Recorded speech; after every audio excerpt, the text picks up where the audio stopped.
Hello, ladies and gentlemen. Welcome back to the show. This is Jenga Njero. Now, today we have the Matchmaker show, and you understand the protocol here. Any other time we have a man on board, the man is looking for a woman. In the same way, when we have a woman on board, that woman must be looking for a man. Today we are having a woman, and I'll be telling you the kind of man she is looking for. But before then, if you're watching us for the first time, this is the Matchmaker show. We help men and women to get matches, and the moment they get the right ones, they meet their destinies. So you're not lost. If you're new to the show, subscribe, like the video, and don't forget to leave a comment. Also, the contact of our guest will be on my Facebook page at Jenganjero. So you can follow Jenganjero on Facebook and you'll be getting these updates in real time. Our guest on today's show is a 55-year-old single lady from the United States, and she is single and searching. Again, you could be asking yourself, why is she single at the age of 55? What kind of a man is she looking for? And things like that. You want to know those details so that at the end of the day, you will make a decision on whether you will be interested or not. Our guest on today's show is from Washington State, but a Kenyan by birth, a Kikuyu woman by birth. Let me give her name, Nancy. Nancy is 55 years old, single and searching. She's from Kenya, living in the USA, born again, kind, loyal, honest, and hardworking woman. She has never been married and she does not have children. You see, I have always opined on this show that there are only three reasons why one could be single. One, by virtue of never being married at any given point in your life, just like her. Number two, one could have probably been separated or divorced. It is one and the same thing. And number three, one could be widowed when they lost their spouse through death. But for the case of our guest today, she has never been married at any given point. So she has never been married. Number two, she does not have children. So if you're there, you're looking for somebody who does not have children, or maybe you are child free or things like that, you're free to contact her.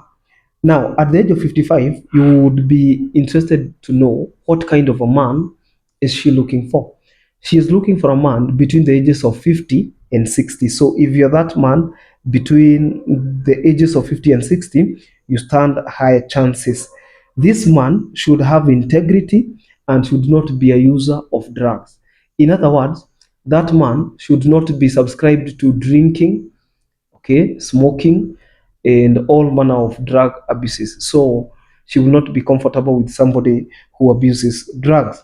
At the same time, she wants somebody who either is a widower or somebody who has never been married, just like her. You see, have you ever heard of the phrase that birds of a feather flock together?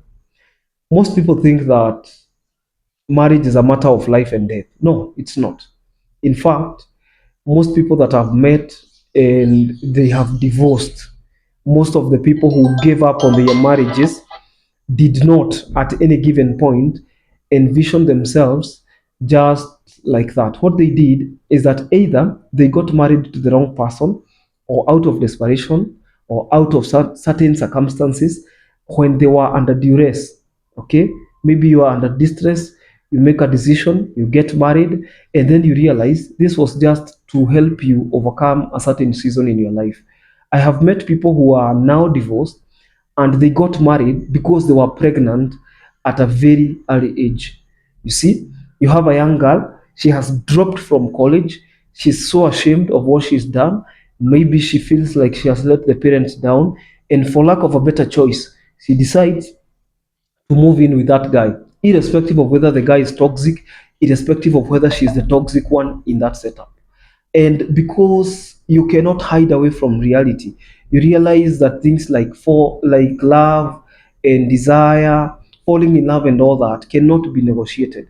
You cannot negotiate falling in love.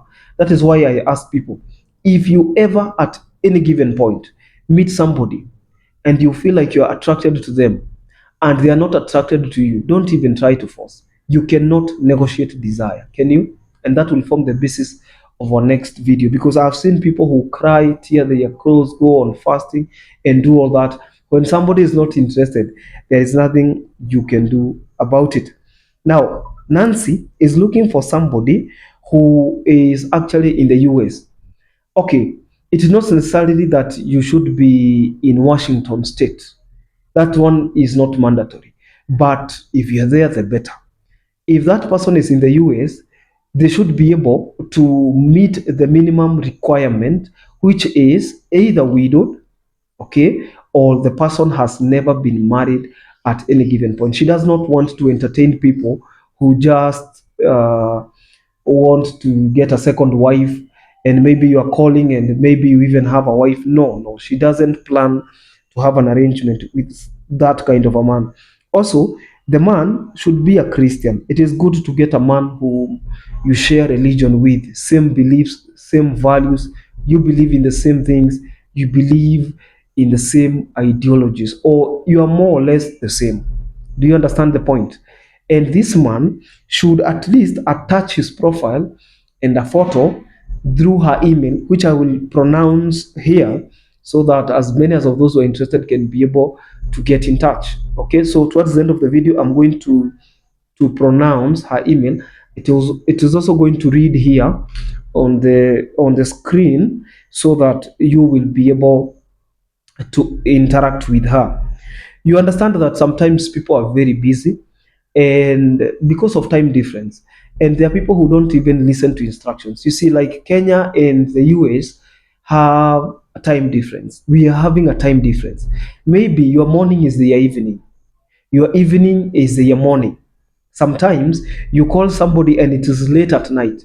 To avoid that, the person should write an email to her, and it's going to be ideal because she will revert by you getting message from a message from her, and then you can respond. The photo is the one, her photo is the one you can see there.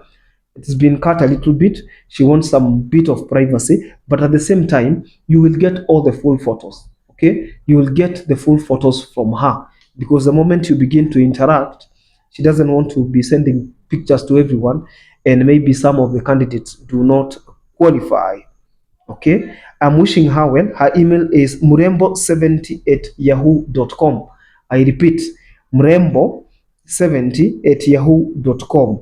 MREMBO70@yahoo.com. I'm wishing her the very best of luck.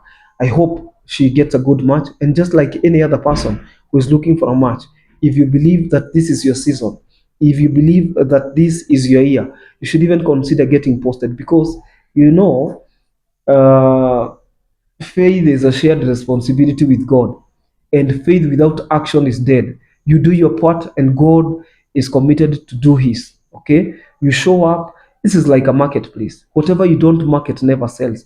And most people are thinking of, oh, when I get posted, I am being exposed. You are not being exposed. You are being marketed. After all, you can choose to be posted even without a photo. You can also choose to be posted without displaying your personal number. You can get an alternative pseudo line or even an email address, and you'll still get a match. Otherwise, make sure, by the way, if you're calling Nancy, make sure you are in the US. Okay, she does not appreciate long distance relationships. So if you're planning to date her and you're far away, that is a deal breaker. Until then, this is Jenga Njero. I wish her well. I hope she gets a good match, and I'll be seeing you around. See you in the next video.